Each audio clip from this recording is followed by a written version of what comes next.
donc je vous souhaite la bienvenue pour cette énième nuit des étoiles filantes. Je pense que mon collègue vous a expliqué qu'est-ce que c'est une étoile filante. Vous savez, de manière périodique, la Terre traverse le sillage laissé par une comète Swift-Tuttle, donc la Terre la prend en pleine poire. Et donc on a un beau feu, on a un beau spectacle, une belle pluie d'étoiles filantes, une tempête d'étoiles filantes. Je me rappelle l'année dernière, ça a fusé. Je ne sais pas, vous vous rappelez, ceux qui étaient là, l'année dernière, on a eu des belles étoiles filantes. Dans la tour, là, on les a avec des scores. C'était assez impressionnant. On a même qui était spectaculaire. Donc, bon, vous savez qu'une comète est formée, je ne vais pas rester trop longtemps. Une comète s'est formée de nuages de gaz et de poussière. Donc, imaginez une tempête d'étoiles filantes. C'est un sacré spectacle. Là, vous avez, imaginez vous êtes en train de conduire sous une tempête de neige. Les flocons de neige s'abattent sur votre pare-brise. Ah ben, la Terre, c'est pareil. La Terre fonce sur son orbite. Ah ben, la Terre va se prendre, si vous voulez, les nuages de poussière laissés par le sillage de la comète, qui périodiquement fait le tour du Soleil. Ben, c'est la période de ce qu'on appelle les Perséides. Ça vient de la constellation de Persée. Donc ce soir, le ciel est dégagé. On a les conditions idéales pour pouvoir assister à ce spectacle, si les dieux de la météo sont cléments. Voilà, donc là, on ne va pas parler d'étoiles filantes, on va parler du temps. Alors, le temps, c'est un sujet qui me passionne. Mais tout d'abord, je ne sais pas si... je suis mal derrière parce que je ne sais pas du tout ce que c'est le temps. C'est bizarre, hein? Je choisis de faire un exposé sur un sujet dont je ne connais pas. Je ne sais pas ce que c'est. Je ne sais pas du tout ce que c'est le temps. C'est étonnant, non? Mais pourtant, même si je ne sais pas ce que c'est le temps, je connais ses propriétés. Je sais comment ça fonctionne. Le temps, avec un T majuscule, on sait que le temps, il est élastique. Ça signifie qu'il peut se contracter, qu'il peut se dilater. On sait qu'il est linéaire. Ça signifie qu'il est unidirectionnel. Il a une seule direction. D'accord? Une seule direction imposée par ce qu'on appelle la flèche du temps. Et aussi le cours du temps. Sachant que le cours du temps est différent de la flèche du temps. Le cours du temps fait allusion à l'irréversibilité du temps. L'impossibilité de remonter dans un instant du passé. Alors que la flèche du temps, c'est autre chose. C'est quelque chose de purement... ça concerne des phénomènes physiques ou chimiques qui sont incapables de retrouver leur état initial dans le futur.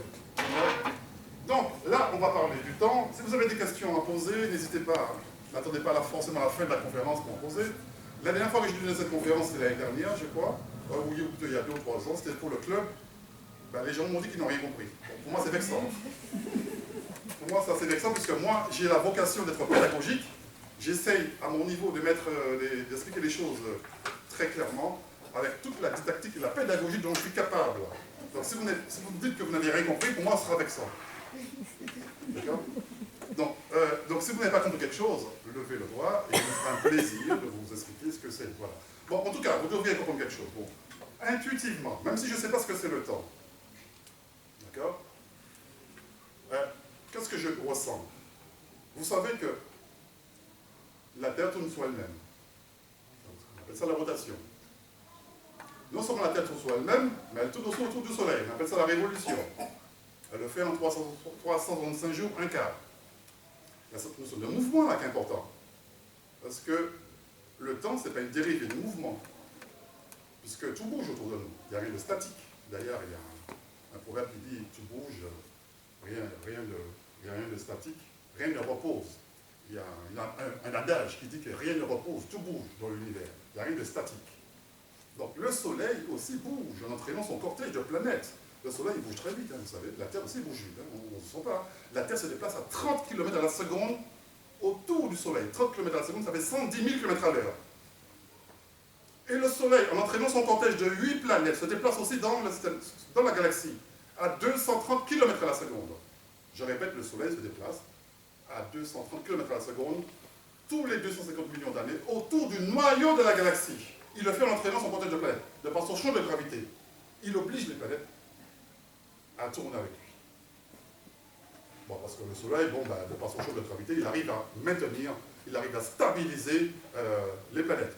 Sans le Soleil, les planètes seraient éparpillées, les planètes seraient enfuies, elles seraient éparpillées, parce que les planètes possèdent une force centrifuge, qui les éloigne du centre. Mais le Soleil, grâce à son champ de gravitation, va les stopper, va les stabiliser, et les planètes vont tourner autour du Soleil. D'accord? Bon.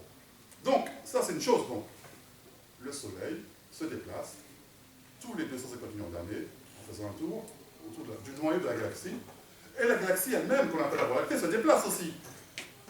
La galaxie se déplace à 65 km à la seconde avec d'autres galaxies comme Andromède, comme la galaxie du Triangle. Il se déplace vers un groupe de galaxies qu'on appelle le groupe local, le superamas local plutôt. Puisque vous savez, les galaxies ont tendance à se rassembler. On a un groupe de galaxies qu'on appelle le groupe local, voilà, qui contient à peu près une trentaine de galaxies. On a encore un groupe de galaxies ici qu'on appelle l'amas local. On a encore un groupe ici, donc un groupe ici, un groupe ici, ça forme un superamas. Et bien ce superamas-là, il se déplace aussi, très très vite, à une vitesse folle, à plus de 625 km à la seconde. Ça fait 2 millions de kilomètres à l'heure à peu près. Vous voyez, ça va vite, hein? Eh bien, ces superamas de galaxies se déplacent. Imaginez les galaxies, ces superamas de galaxies, qui sont des amas d'amas de galaxies, des superamas de galaxies, comme des espèces de surfaces qui sont accolées au tissu spatial de l'univers. Et ce tissu spatial-là, il se gonfle, il se dilate, emporté par une force mystérieuse, une énergie mystérieuse qu'on appelle l'énergie noire.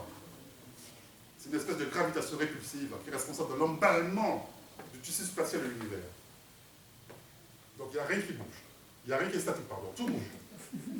Donc, alors, ce qui m'amène à poser la question, dites-moi, on va essayer de réfléchir. Je me rappelle quand j'étais au lycée, même au collège, on me disait qu'il vaut mieux avoir une tête bien faite que bien pleine. Une tête bien faite, c'est quelqu'un qui réfléchit par lui-même. Ça ne va pas vous intéresser que je vous bourre le crâne avec ce j'ai appris la fac. D'accord? Il faut apprendre à réfléchir par soi-même. Je ne vais pas vous répéter, je ne vais pas vous apprendre tout ce que mes profs m'ont appris. Il faut que je pose la réflexion, savoir qu'est-ce que c'est le temps. Même si je ne sais pas ce que c'est, j'ai appris à réfléchir par moi-même. D'accord? Donc, alors, je vous pose la question, est-ce que c'est pas ce mouvement d'ensemble, est-ce que c'est pas l'impression de ce mouvement d'ensemble, ressenti collectivement dans la scène du monde et de l'univers, qui nous donne l'impression qu'il y a quelque chose qui passe, qu'on appelle le temps? Je parle de ce mouvement d'ensemble, que nous ressentons collectivement. Cet emballement de l'expansion de l'univers, qui en plus est accéléré. Est-ce que c'est pas cette impression-là qui nous donne l'illusion de quelque chose qui passe et qu'on appelle le temps? Sachant, c'est pour ça que je me permets de poser la question, est-ce que le temps, c'est pas une dérivée du mouvement? Intuitivement, oui. Puisque moi, j'étais à l'école comme vous, hein, on m'a appris quoi? On m'a appris que le temps, on va dire, on m'a appris que le mouvement, si vous voulez, le déplacement, la vitesse, attendez, je vais le au tableau. Alors, si on trace la courbe représentative de deux axes, une du temps et l'autre, on va dire deux axes qui part ici, la distance ici, d'accord? Si je choisis un point M, d'accord, ce point M-là, si je vais calculer sa position va se faire forcément par rapport au temps. On va définir une position, on va dériver une position par rapport au temps, et ça va donner ce qu'on appelle la vitesse. Et qu'est-ce que c'est la vitesse? C'est un mouvement. Oui. Mais ce mouvement-là, il est dans le temps, vous êtes d'accord? Oui, tout à fait. Alors, si vous voulez, comment peut-on définir? Est-ce que vous pouvez vraiment définir le temps comme une dérivée de mouvement? Est-ce qu'en définissant le temps comme une dérivée de mouvement, vous avez répondu à la question de ce que c'est le temps? Non, puisque dans le mouvement, effectivement, il y a des déplacements.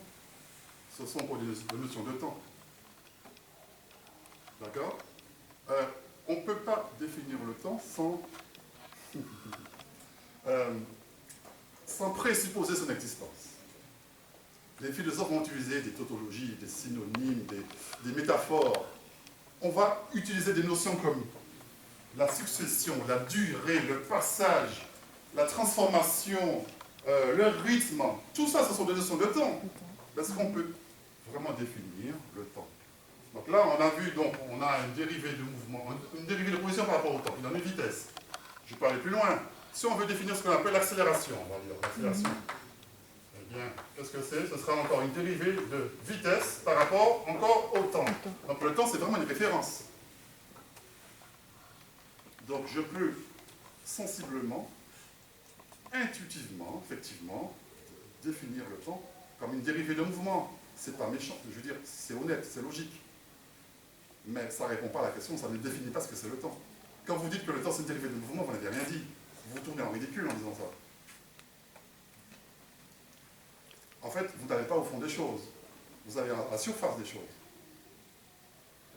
D'accord? N'empêche que ça nous est nécessaire pour pouvoir calculer la position des choses dans un espace-temps qui est le nôtre.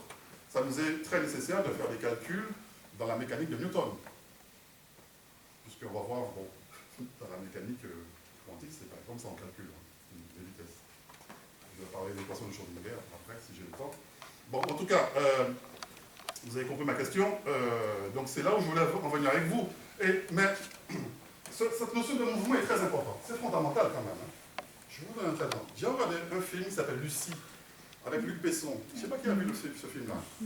Voilà, ok. À un moment donné, la star du... Scarlett Johansson, c'est ça, l'actrice principale. À un moment donné, elle dit une phrase qui m'a un peu étonné, qui m'a rendu un peu perplexe. Elle dit que... Elle essaie de définir le temps. Okay. Elle dit que, par exemple, si vous prenez une voiture, si vous prenez une caméra vidéo, et vous filmez une voiture qui, sur l'autoroute, qui passe à vive allure. Alors, elle dit précisément, essayez d'augmenter la vitesse de défilement du film. Si vous augmentez la vitesse de défilement du film, qu'est-ce qui se passe? Qu'est-ce qui se passe? La voiture disparaît. Alors, qu'est-ce qui prouve que la voiture existe? Alors, j'écoute. Qu'est-ce qui prouve que la voiture existe? C'est quoi? C'est le temps, bien sûr, c'est le temps. Alors, question. Seul le temps donne une légitimité à l'existence de la voiture. Seul le temps donne une légitimité à l'existence de la matière. Sans le temps, la matière n'existe pas. Et d'ailleurs, vous avez peut-être rigolé, il y a quelqu'un qui a sorti le temps, c'est ce qu'a trouvé l'univers pour que tout ne se déroule pas d'un seul coup. Il faut donner du temps, d'où l'expression, il faut donner du temps au temps. Mais vous savez d'où vient cette phrase? Vous savez peut-être, ça vient dans les chiottes d'une discothèque en Allemagne. Ah oui, c'est vrai, c'est une blague. Quelqu'un qui était assis sur le trône a trouvé une subite inspiration en écrivant « Le temps, c'est la seule chose que l'univers a trouvé pour que tout ne se déroule pas d'un seul coup. » Et c'est pas mal ça, comme réflexion. Donc d'où la notion de mouvement. Vous avez compris cette histoire-là. La caméra, vous filmez, vous augmentez la vitesse de défilement de la voiture qui passe. Voilà, ça va tellement vite que ça disparaît. Donc la seule chose qui prouve que la voiture existe, c'est le temps. La seule chose qui donne en fait une légitimité à l'existence de la voiture. Autrement dit, une légitimité à l'existence de la matière, c'est le temps. Oui. Ça disparaît par rapport, on va dire, à un œil humain, mais peut-être que si on avait, une vision qui pourrait être, on va dire, au ralenti ou avec un cerveau qui pourrait, on va dire, revisualiser dans un truc qu'on pourrait voir réapparaître les choses. Il y a beaucoup de choses au niveau de... Oui, effectivement, vous avez raison de préciser ça. Effectivement, ça dépend. Je parlais de l'œil humain, effectivement. Un robot, je ne sais pas, quelqu'un qui est calibré pour aller les choses plus rapidement, on verrait. Mais de toute façon, peu importe, quelle est la vitesse limite? C'est la vitesse de la lumière. Par exemple, pour un photon ne verrait pas la même chose, c'est clair. Un photon, pour lui, le temps n'existe pas pour un photon, parce que ça déplace à une vitesse limite. Le temps est ralenti pour un photon. Si vous vous déplacez à la vitesse de la lumière, le temps n'existe pas, ça n'a pas de sens. D'accord? Voilà. Donc, ce sont ces quelques réflexions que je voulais amener avec vous. On va essayer de savoir, on va essayer de comprendre les caractéristiques du temps, les propriétés du temps, parce qu'au moins on sait ce que c'est. On sait que le temps il est linéaire. Linéaire, ça signifie quoi? Il est lisse et continu. Autrement dit, il obéit à un principe qu'on appelle le principe de causalité. C'est un principe qui fait que tout phénomène est l'effet d'une cause qui le précède. Ça veut dire qu'on ne peut pas remonter des instant dans le passé. Ça veut dire que les effets sont protégés, ou plutôt la cause est protégée des effets de l'effet. Autrement dit, le passé est intouchable. D'où l'irréversibilité du temps, qu'on appelle le cours du temps. Ça, c'est dans un temps linéaire. Même le temps cyclique est compris aussi dans un temps linéaire. D'accord. Donc, on sait que le temps, il est unidirectionnel. Il va dans un seul sens et dans une même direction. Et enfin, on sait qu'il est élastique. Ça, on va le voir tout à l'heure. On va parler de courbure d'espace-temps, la géométrie de la relativité générale qui fait que la gravitation, c'est une manifestation de la courbure de l'espace-temps. Et donc ça va déclencher ça va nous amener à un autre type de réflexion. Il faut savoir pourquoi le temps est élastique. Qu'est-ce qui fait que le temps il se contracte? Qu'est-ce qui fait qu'il se dilate? D'accord? Voilà. Des questions avant de passer à la suite? Voilà. Alors, on a un monsieur, attention, alors, monsieur Albert Einstein, que vous connaissez, qui est le père de la relativité générale. Il a commencé avec la relativité restreinte en 1905. Et en 1915, il a élaboré la fameuse théorie de la relativité générale qui veut que, comme je vais le dire, qui est une théorie de la gravitation, qui veut que, de par leur masse, les planètes et les étoiles courbent l'espace qui les entoure. Plus la masse d'un corps est élevée, et plus l'espace qui l'entoure est courbe. Donc, ce qui fait que la gravitation, c'est une manifestation de la courbure de l'espace-temps. Donc ça, on le sait, d'accord? Mais ce qui, moi, m'intéresse ici, c'est Albert Einstein, il est mort en 1955, et juste avant de mourir, il a écrit une lettre à un de ses amis, et il dit très clairement que nous, la relativité générale, a un problème, un souci. La relativité générale ne traite pas, ne sait pas ce que c'est le présent, le maintenant local. On ne sait pas ce que c'est le présent. Il y a un problème avec le reste. Ça, c'est un souci, ça. On sait que le passé n'existe plus, il est déjà passé, le futur n'existe pas encore, il est dans le néant, mais le présent, qu'est-ce que c'est exactement? Qui peut dire quand commence exactement le temps, l'instant T? D'accord? Et bon, moi, en fait, Albert Einstein, il a dit une chose, juste avant sa mort encore, à propos du temps. Il y a quelque chose que je note, c'est que le temps utilisé en relativité générale, c'est le même temps qu'a utilisé Newton, la mécanique de Newton, la mécanique classique. Le premier astronome, l'un des premiers astronomes, Galilée, qui a commencé à réfléchir sur le temps, c'est Galilée, avec la loi de la chute des corps. Vous avez dû entendre parler de la loi de la chute des corps. Galilée. Après Galilée, il y a eu Newton. En fait, Newton, lui, il a mathématisé le temps, si vous voulez. Il a appelé ça la variable T, qu'on utilise. Ça fait partie de la mécanique classique. Voilà. On va dire qu'il a spatialisé le temps. Ça nous permet de faire des calculs avec. Et Albert Einstein, lui, a utilisé le temps aussi dans les équations de la relativité générale. Mais pour Albert Einstein, écoutez bien ce que je vais vous dire, il n'y a pas de séparation entre passé, présent et futur. Il n'y a pas de ligne de démarcation entre passé, présent et futur. Il n'y a pas de front de séparation entre passé, présent et futur. Le futur est compris dans le présent, et le passé aussi est compris dans le présent. Il n'y a pas cette distinction-là entre les trois moments du temps, passé, présent, futur. Ça n'existe pas pour Albert Einstein.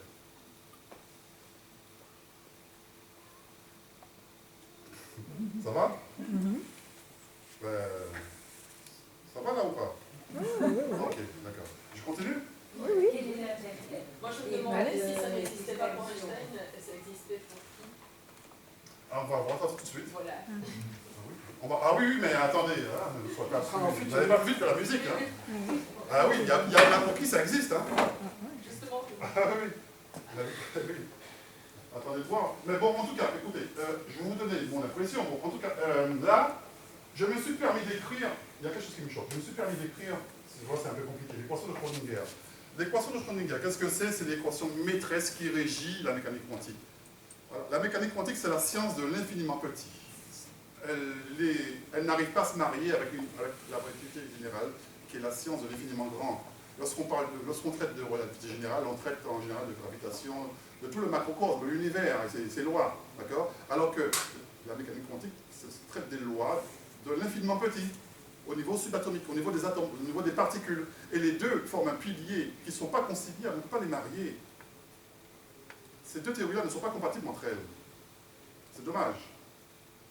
Soit vous êtes dans l'infiniment grand, vous traitez la relativité générale, soit vous êtes dans l'infiniment petit, et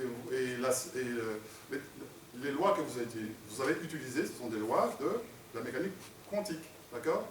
Et donc l'équation de Schrödinger, c'est une équation qui va étudier l'évolution d'une particule dans le temps. Pourquoi je parle d'elle? Parce que on voit le temps apparaître ici. Le temps apparaître ici, l'équation de Schrödinger. Là, c'est l'équation qui régit le comportement d'une particule dans le temps. L'évolution d'une particule dans le temps. Donc là, on a une énergie. En fait, ça parle d'énergie, hein, d'énergie totale ici. Hein. On appelle ça la fonction d'onde ici. La fonction d'onde, c'est égal à. C'est une énergie cinétique, une énergie potentielle. D'accord? En gros, je ne vais pas entrer dans les détails. Mais si vous voulez, de manière simplifiée, elle s'écrit comme ça. Alors, si j'ai bonne mémoire, alors HC est égal à Psi. Voilà, on s'écrit comme ça, de manière très simplifiée. H, c'est un opérateur hamiltonien. Psi, c'est la fonction donc, qui va étudier la densité de probabilité de trouver l'électron quelque part. Je dis bien la densité de présence de l'électron. On va étudier la probabilité de trouver l'électron quelque part. D'accord? C'est une énergie, la valeur propre, et si ici c'est une fonction propre. Donc, je pense pas les détails, sauf que la question que je me pose, comment ça se fait que, et là, je pose la question à tout le monde, ici il y a des astronomes, il y a des physiciens, il y a même un astronome professionnel, je pose la question, comment ça se fait que le temps utilisé en mécanique quantique soit exactement le même temps utilisé en mécanique classique? Est-ce qu'il n'y a pas quelque chose qui vous choque? Moi, ça me choque. Pourtant, la mécanique classique, la mécanique quantique permet de résoudre beaucoup de problèmes. Le laser là, c'est la mécanique quantique, le laser que vous utilisez. Vos radios, les CD. On a réussi à faire de très belles choses grâce aux applications de la mécanique quantique. Hein. D'accord? Donc, le temps utilisé, moi, ce qui me choque quand même, le temps utilisé en mécanique quantique, c'est exactement le même temps utilisé en mécanique classique. Ça, c'est une chose. Voilà, donc c'est là qu'on va maintenant confronter les deux grandes écoles qui ont tenté de définir ce que c'est le temps. Déjà, les philosophes, pour eux, bon, écoutez, les philosophes, ils se sont évertués à définir ce que c'est le temps, en balançant des métaphores. Le temps, c'est ceci, c'est un fleuve, l'écoulement du temps s'étire. Voilà, en fait, il y a eu beaucoup de métaphores, beaucoup d'images associées à l'image du temps, comme l'image du fleuve. Les philosophes, en général, n'ont pas vraiment défini le temps. En fait, ils se sont simplement contentés de donner une image. Et les scientifiques par contre, ils se sont dit que le temps, c'est simplement cette variable t. La variable t, et quand on a dit le temps, c'est la variable t, on n'a rien dit. Hein. Je suis désolé. Voilà, absolument rien dit. Alors, donc, il y a deux écoles qui s'affrontent. Je dois dire en France, nous avons une belle panoplie de physiciens qui ont beaucoup réfléchi sur la question du temps. Et je vais vous en parler, là. Comme Étienne Klein, par exemple, lui c'est mon préféré, Étienne Klein, qui est à la fois philosophe et scientifique. On a Carlo Rovelli, on a aussi Alain Kohn, qui est un célèbre mathématicien, qui est le prix Nobel. Mais sauf qu'en mathématiques, on ne parle pas de prix Nobel, on parle du prix Fields, je crois. Oui, la médaille. La médaille. La médaille Fields, pardon. Oui, Fields. Oui. C'est lui qui a inventé un nouveau concept mathématique qu'on appelle la géométrie non combinative. C'est un truc de malade. Même moi, j'ai du mal à le comprendre. Je comprends la moitié de ce qu'il dit. En fait, il y a deux écoles, si vous voulez. Bon, surtout aux États-Unis, il y a deux écoles en fait, qui s'affrontent pour savoir qu'est-ce que c'est le temps. Alors, la première école s'appelle, qui est directement inspirée de la relativité générale, c'est l'univers bloc. Qui a déjà entendu parler de ça, l'univers bloc? L'univers bloc, en fait, l'espace-temps, je dis bien l'espace-temps forme quelque chose de rigide, quelque chose de compact, quelque chose de statique. Eh oui, l'espace-temps forme quelque chose de rigide et de statique. Ok? C'est un bloc. Et dans lequel, justement, il n'y a pas de séparation entre passé, présent et futur. D'accord? Et on appelle ça l'éternalisme. Le souci avec... alors, il y a un avantage avec cette théorie-là, c'est que pour lui, le présent n'existe pas, il n'y a pas de présent. Ça a été démontré d'ailleurs par la relativité restreinte. On ne peut pas parler de simultanéité locale, de simultanéité absolue. Ce qui est présent pour moi ne l'est pas forcément pour quelqu'un qui est à l'autre bout de la planète et qui se déplace par rapport à moi.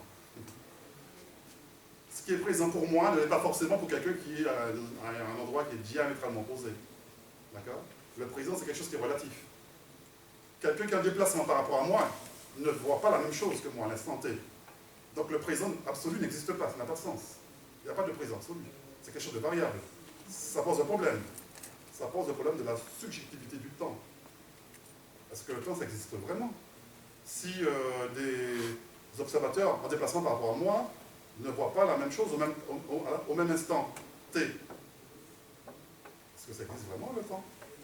Est-ce que ce n'est pas quelque chose qui est complètement subjectif, qui dépend de l'observateur? Vous comprenez? Donc vous comprenez que l'univers bloc, effectivement, postule le fait que le passé, le présent et le futur sont confondus, en fait. Et que, par contre, il y a un désavantage, c'est que si... Il y a un avantage, en même temps, il y a un inconvénient.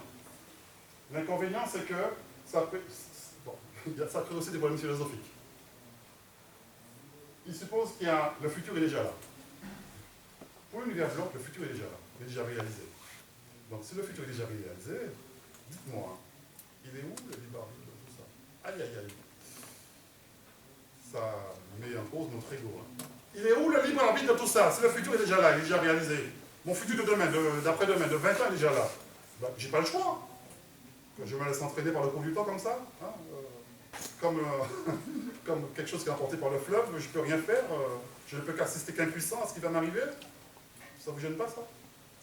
En fait, il n'a pas avoir de libre arbitre, il n'a pas avoir de contrôle sur sa vie, sur les événements à advenir. Non? Je vous pose la question. Donc c'est ça le problème, en fait. Lui, il postule que le futur est déjà là, il est déjà réalisé. Donc, où est le libre arbitre? C'est une question philosophique. Mon bref. Tout le monde me suit, là? Ok. Bon. Oui, il faut prendre le temps, hein. Son jeu de mots, bien sûr, bien sûr. Et le présentisme, maintenant, parce que c'est la deuxième école. Qu'est-ce que le présentisme? Eh bien, le présentisme dit qu'il n'y a que le présent qui existe. Le passé n'existe plus. Et le futur n'existe pas. C'est le no-futurisme, comme on dit. Le futur n'existe pas du tout, c'est le néant. Il n'y a que le présent qui existe. Chaque instant, l'instant T se renouvelle en permanence. En permanence. Ce qui succède à elle-même, en permanence. Il n'y a pas de futur. D'accord? Donc, il y a l'éternalisme contre le présentisme. Donc, il n'y a pas de futur dans le présentisme. Et là, c'est une école qui est très peu défendue par des physiciens. Les physiciens défendent plutôt la première école, qui est l'univers bloc. L'univers bloc qui est statique, qui forme un espace-temps rigide, et dans lequel, par contre, c'est une espèce de prison, mais une prison qui se déplace. Mais on ne sait pas qu'est-ce qui fait la prison se déplacer. En fait, c'est une prison à roulettes. Comme le dit Chen Klein, c'est une prison à roulettes, mais on ne sait pas quel est le moteur du temps. On va revenir. Là, c'était juste une mise en page, mais on va revenir sur ça. Qu'est-ce qui peut faire que la prison à roulettes, qu'est-ce qui l'a fait bouger, cette prison à roulettes? Quel est le moteur du temps qui fait bouger la prison à roulettes? Est-ce que c'est la conscience humaine? Est-ce que ce sont les observateurs? On va se poser la question tout à l'heure si ça vous dit. D'accord? Bon. On continue. Alors, donc, vous avez vu, parmi toute cette panoplie de joyeux physiciens qui se sont posés la question sur l'existence ou pas du temps, nous trouverons M. Thibaut d'Amour, astronome français, que vous connaissez peut-être. Pour lui, nous créons le temps par notre mouvement de l'univers, en tant qu'observateur. C'est ce que j'ai dit tout à l'heure, mais bon, sans vraiment le dire. Je l'ai supposé, je l'ai suggéré en disant que bon, le temps, c'est une dérivée du mouvement. Est-ce que ce n'est pas notre mouvement ressenti collectivement qui nous donne l'impression à quelque chose qui passe, qu'on appelle le temps? D'accord? Donc, je l'ai dit, hein, lui, il a dit à sa façon. Donc, pour lui, l'espace-temps n'est pas l'objet d'un flux temporel. Attention, attention, ça c'est dans la théorie de l'univers bloc. Je répète, la première école. Dans la théorie de l'univers bloc, l'espace-temps n'est pas l'objet d'un flux temporel. Autrement dit, il n'y a pas de temporalité dans l'univers bloc. Donc c'est nous qui introduisons la temporalité. Il n'y a pas de ce passage là successif, passé, présent, futur. Non, non, non, non. C'est la théorie de l'univers bloc. Par contre, nous sommes comme des robots qui attendent immanquablement que le futur arrive, quoi, sans pouvoir agir dessus, quoi. Voilà, on n'a pas le choix, une espèce de fatalité, quoi. C'est un peu triste, hein, quand même. J'aime bien avoir pouvoir sur les choses, moi. Hein. D'accord, donc Thibaut d'Amour, qui est un excellent astronome, pour lui, le temps n'existe pas, c'est une pure fabrication de la conscience. Je répète, c'est une pure fabrication de la conscience. C'est une illusion. Le temps, c'est une illusion produite par la conscience. Pour lui, c'est. Et il n'est pas le seul à dire ça. La quasi-majorité des physiciens français pensent plus ou moins la même chose.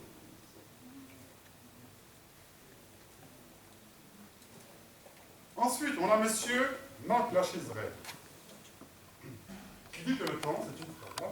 La même école, hein, l'école américaine, hein, l'école de l'univers blanc, qui dit que le temps est une pure illusion que nous avons héritée de l'usage abusif de métaphores trompeuses. Pour lui non plus, le temps existe. Soit bien de. C'est nous hein, qui la créons, ce temps. Hein, c'est notre limitation, notre langage. En parlant de langage, je vais en dire beaucoup par rapport au langage, qui est fondamental. Mais ce n'est pas lui qui a traité ça, c'est un autre astronome qu'on appelle plutôt Étienne Klein, bon, tout à l'heure, on va voir. Alors, on va faire le tour en fait. Il y a Antoine Suarez, pour lui non plus, le temps n'existe pas. Ouais. Pour lui, même le temps ne passe pas, parce qu'on arrive au niveau quantique, le temps ne passe pas. Je ne vais pas entrer dans les détails parce que c'est assez compliqué. Ou Carlo Rovelli aussi, il a écrit un bouquin qui s'appelle Le temps existe-t-il. Pour lui non plus, le temps n'existe pas. Et enfin, monsieur ici, Alain Cohn, je ne sais pas si vous le connaissez, mais c'est lui qui a obtenu la médaille Fields. La médaille Fields, c'est vrai que c'est un phénomène. Vraiment, c'est un phénomène, terrible. Il a inventé en fait une espèce de mathématique qu'on appelle la géométrie non commutative. La géométrie non commutative, c'est une géométrie algébrique. Ça dérive de l'algèbre. En fait, écoutez bien, c'est une géométrie qui s'inspire du quantique, c'est marrant ça. Hein, une géométrie qui s'inspire de la physique quantique. C'est quand même étonnant, on n'a jamais vu ça. Et pourtant, il a eu le prix Nobel. Il n'a pas le prix Nobel, la médaille Fields, qui est l'équivalent du prix Nobel chez les mathématiciens. Donc, voilà. En fait, en gros, il dit que, vous savez, en algèbre classique, vous savez, je prends un exemple. En algèbre classique, AB est égal à A fois B, hein, est égal à B fois A. Mais en algèbre linéaire, ça c'est faux. Ça c'est faux. On ne peut pas commuter les termes. Les termes ne sont pas commutatifs. Et lui, il a trouvé quelque chose. Il a trouvé que le fait que les objets ne soient pas commutatifs dans une géométrie algébrique, eh bien, ça crée l'émergence du temps. Il a trouvé ça. L'émergence du temps crée dans la non-commutativité des espaces. C'est ce qu'il dit, en fait. Je ne vais pas entrer dans les détails, mais ça, c'est quand même fondamental. Je vous invite, si vous voulez, à faire des recherches là-dessus, à faire à regarder un peu ses travaux, les travaux de M. Alain Cohn. Et même, il va un peu plus loin, même, pour lui, même, il est médaillé plusieurs fois, pas une seule fois, il a été plusieurs fois médaillé.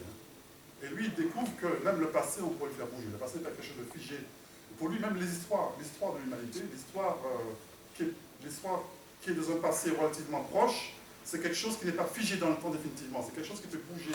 Et c'est quelque chose que nous, cherchons à rendre cohérent. On cherche à rendre cohérent l'histoire, on cherche à rendre logique les événements dans le passé.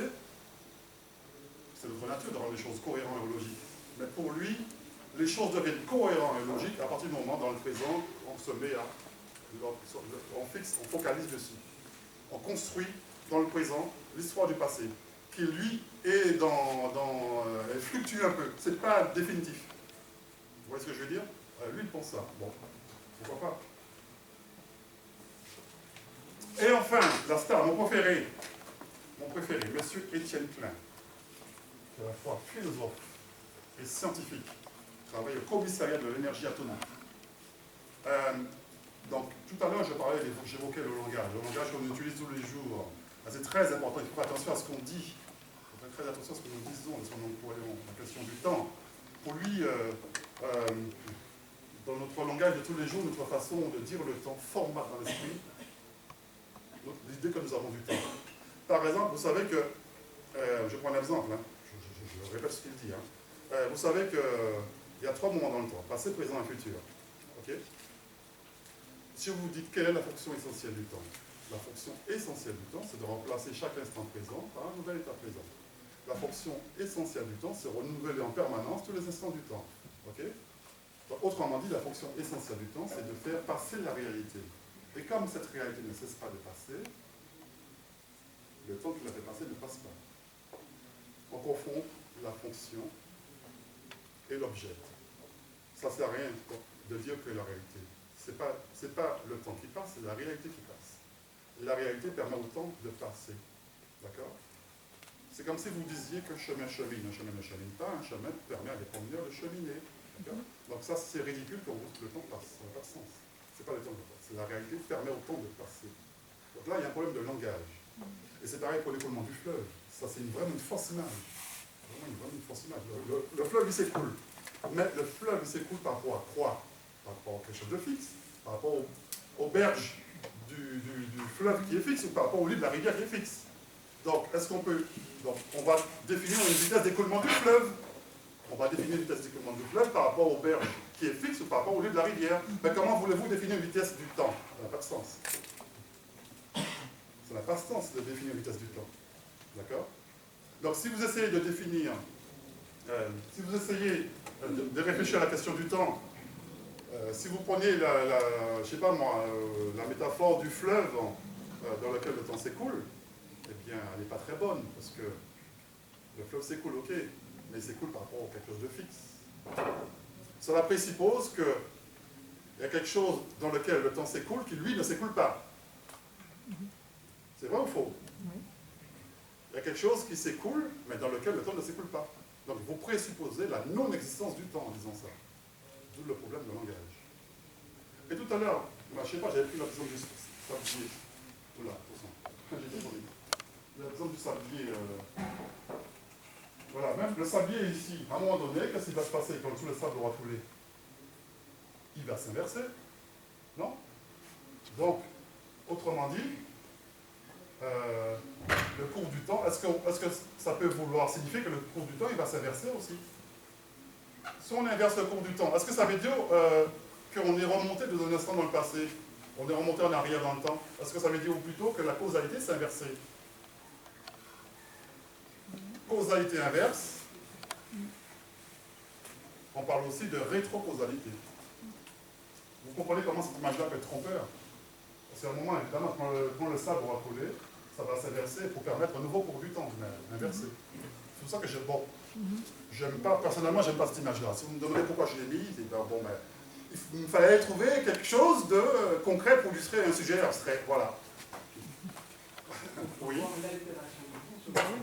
Oui. À l'échelle justement pratiquement de la mécanique, c'est l'altération des grains de sable sur les morceaux de verre. Donc on peut voir l'usure du sablier aussi. Oui. Donc il y a quand même un temps qui est passé. Disons que il y a quelque chose qui s'est passé, c'est sûr. Ok?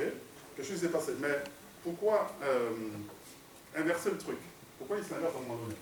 D'accord? Ça peut donner une fausse image, ce que je veux dire. Mais bon, vous avez raison, effectivement. Donc, je répète parce qu'on dirait que vous étiez perdu quand j'ai parlé de causalité.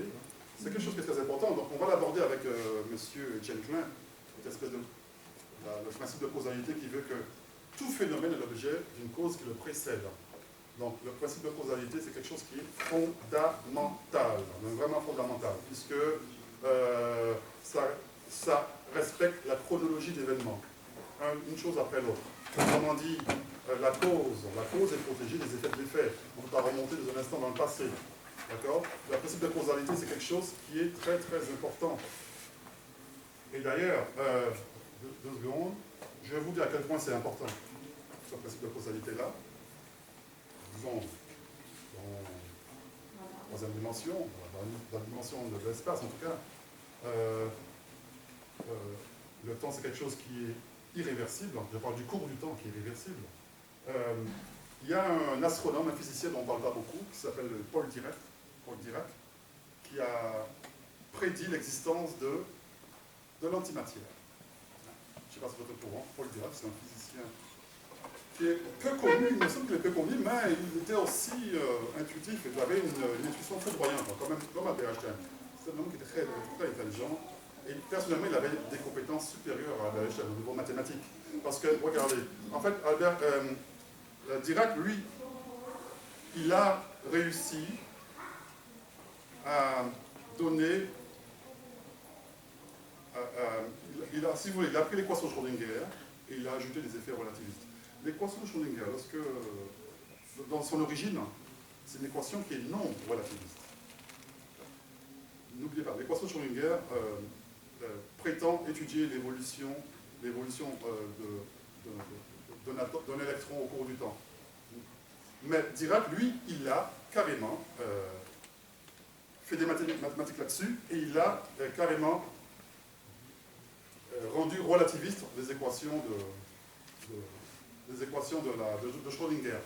Donc, j'ai une petite histoire à vous raconter par rapport à ça. C'est que il s'est rendu compte, Paul Dirac, que lorsqu'on faisait collisionner deux protons, d'accord, donc l'énergie cinétique E égale MC2, plutôt. Ok, donc on a deux protons qui collisionnent, on a deux autres électrons qui vont se former. Bon, il a observé que pour certains observateurs, d'accord, si vous voulez, je fais au tableau, c'est pour pas, pour certains observateurs, il y avait les protons commençaient à disparaître. Les choses commençaient à disparaître avant même d'apparaître. Autrement dit, la chronologie des événements n'était pas respectée. On avait des particules qui disparaissaient avant d'apparaître. Ça n'a pas de sens. C'est complètement. Pour certains observateurs en déplacement par rapport à l'expérience, Dirac a trouvé, je répète, que les particules disparaissaient avant d'apparaître. Autrement dit, le principe de causalité n'est pas respecté. La chronologie des événements n'est pas respectée. Donc, qu'est-ce qu'il a fait? Il a imposé, dans son équation, il a imposé le principe de causalité comme une obligation. De manière arbitraire, complètement arbitraire, il a imposé la causalité dans ses équations. Et en imposant la causalité dans ses équations, qu'est-ce qu'il a découvert? Eh bien, il est tombé sur une énergie négative. Bon, l'énergie négative, ça n'a pas de sens. On se moquait de lui d'ailleurs. L'énergie négative, je ne sais pas moi, c'est une particule qui a une masse négative. Ça signifie que si vous poussez l'énergie ici, il va revenir vers vous. Ça n'a pas de sens. Donc, on se moquait de lui. Il a été la risée des physiciens pendant 2 ans. Et il a réfléchi à ça. Il a dit que donc, si il tombe sur une masse négative, il a réfléchi, ça pourrait vouloir dire autre chose. Ça vouloir dire que la particule, en fait, c'était en fait une particule d'énergie négative qui remontait dans le temps. Même là aussi, ça n'a pas de sens. Il a interprété le fait qu'une particule négative qui remonte le cours du temps comme une antiparticule d'énergie positive, mais qui non pas remonte le cours du temps, mais qui suit le cours du temps. Autrement dit, l'antiparticule de l'électron qui est chargée négativement, qui est le positron, ici, qui est chargé positivement. Donc, M. Paul Dirac a prédit l'existence du positron, qui est l'antiparticule de l'électron. Ça, c'est formidable.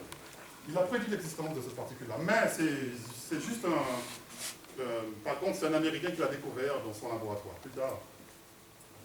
D'ailleurs, il a été prix Nobel pour ça. Encore 2 minutes pour l'âge, d'accord. Ok, donc, en fait, ouais, je vais peut-être terminer par ça parce que c'est super important. Donc, alors, qu'est-ce qu'on a? On a un monsieur, un physicien, qui impose la causalité dans ses équations. En imposant la causalité dans ses équations, il tombe sur l'antiparticule de l'électron qui s'appelle le positron. Ça, c'est quelque chose d'incroyable. C'est vraiment incroyable, ça. Vous savez pourquoi? Parce que là, c'est une preuve que le principe de causalité, c'est quelque chose qui existe. C'est une réalité. C'est vraiment une réalité. Ça signifie que on ne peut pas remonter dans le temps. C'est la preuve mathématique qu'on ne peut pas remonter dans le temps. Et il y a encore mieux. Vous savez que nous ici, nos os, notre squelette, nous dégageons aussi de l'antimatière. Vous savez ça? Notre squelette, de nos os, il y a du potassium, vous êtes au courant? Il y a du potassium dans nos os. Du potassium qui se transforme en calcium. D'accord? Le potassium, c'est 19 électrons. D'accord? Et le calcium, c'est 20. Alors, qu'est-ce qui s'est passé? Est-ce qu'il y a des chimistes parmi vous, là? Qu'est-ce qui s'est passé? Comment on passe du potassium au calcium? Non? Il n'y a pas de chimistes parmi vous? Ben, écoutez, c'est simplement un neutron qui a été transformé en proton. Mais le neutron, on transforme en proton, on obtient également un électron plus un antineutrino. Un antineutrino. Donc écoutez, mesdames et messieurs, nous sommes tous ici en ce moment en train de produire des antineutrinos chaque seconde. Les hommes plus que les femmes. Vous produisez, vous les hommes, 4000 désintégrations radioactives d'antineutrinos. Les femmes un peu moins parce que vous avez une densité osseuse moins importante. Les femmes entre 3000. Chaque seconde, vous produisez 3000 désintégrations radioactives par seconde. Des antineutrinos. Ça signifie que vous produisez de l'antimatière. Mais si vous produisez de l'antimatière, ça signifie quoi? Ça signifie que vous êtes la preuve vivante que le principe de causalité existe. Et par conséquent, on ne peut pas remonter dans un instant dans le passé. Voilà. C'est pas chouette, ça?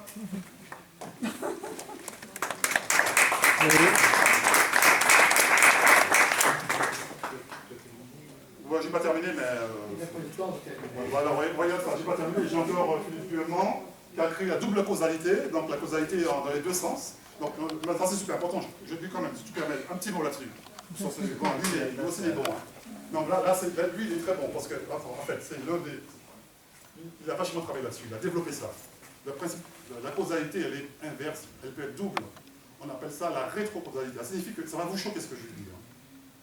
Vous avez été formaté pour comprendre que l'instant du présent, vos actions du présent vont influencer le futur. Vous avez été formaté comme ça, à comprendre ça. Mais jamais on vous a dit que le contraire.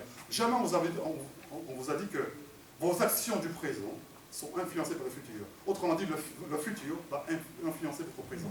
Ça, on ne vous l'a jamais expliqué. Et pourtant, il y a des philosophes qui ont pensé ça il y a longtemps. Nietzsche a pensé ça.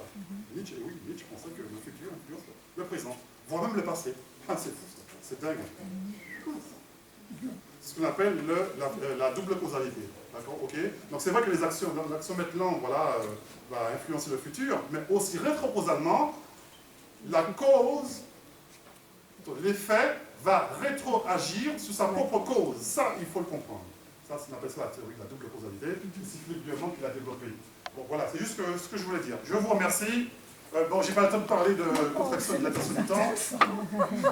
J'ai vraiment pas le temps. Bon, ouais, pour une autre fois alors.